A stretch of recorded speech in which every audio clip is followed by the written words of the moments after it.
ನಮಸ್ಕಾರ, ನೀವು ನೋಡ್ತಾ ಇದ್ದೀರಾ ಶ್ರೀ ಮಾರಿಕಾಂಬಾ ಡಿಜಿಟಲ್ ಟಿವಿ. ನಾನು ಸೃಷ್ಟಿ ನಾಯ್ಕ್.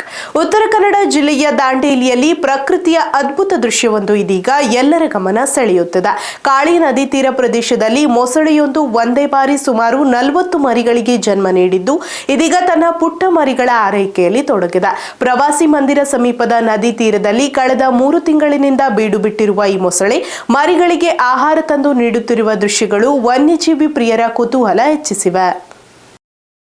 ಹೌದು, ಸಾಮಾನ್ಯವಾಗಿ ಕ್ರೂರ ಪ್ರಾಣಿಯಾಗಿ ಕಾಣಿಸಿಕೊಳ್ಳುವ ಮೊಸಳೆಯ ಮತ್ತೊಂದು ಮಮತೆಯ ಮುಖ ಈಗ ಜನರ ಗಮನ ಸೆಳೆಯುತ್ತಿದೆ. ಪುಟ್ಟ ಪುಟ್ಟ ಮರಿಗಳು ಇದೀಗ ನದಿಯ ತೀರದಲ್ಲೇ ಓಡಾಡುತ್ತಿವೆ. ತಾಯಿ ಮೊಸಳೆ ತನ್ನ ಮರಿಗಳನ್ನು ಬಿಟ್ಟು ಎಲ್ಲಿಗೂ ತೆರಳದೆ ಅವುಗಳ ಸುರಕ್ಷತೆಗೆ ಕಾವಲು ಕಾಯುತ್ತಿದೆ. ಕೆಲವೊಮ್ಮೆ ಆಹಾರ ತಂದು ಮರಿಗಳಿಗೆ ನೀಡುತ್ತಿರುವ ದೃಶ್ಯವು ಸ್ಥಳೀಯರ ಮೊಬೈಲ್ ಕ್ಯಾಮೆರಾದಲ್ಲಿ ಸೆರೆಯಾಗಿದೆ. ವನ್ಯಜೀವಿ ತಜ್ಞರ ಪ್ರಕಾರ ಮೊಸಳೆಗಳು ಮೊಟ್ಟೆ ಇಟ್ಟ ಬಳಿಕ ಅವುಗಳಿಗೆ ಕಾವಲು ಕಾಯುವುದು ಸಾಮಾನ್ಯ. ಆದರೆ ಇಷ್ಟೊಂದು ಮರಿಗಳು ಸುರಕ್ಷಿತವಾಗಿ ಹೊರಬಂದು ತಾಯಿ ಜೊತೆ ಕಾಣಿಸಿಕೊಳ್ಳುವುದು ಅಪರೂಪದ ಬೆಳವಣಿಗೆಯಾಗಿದೆ.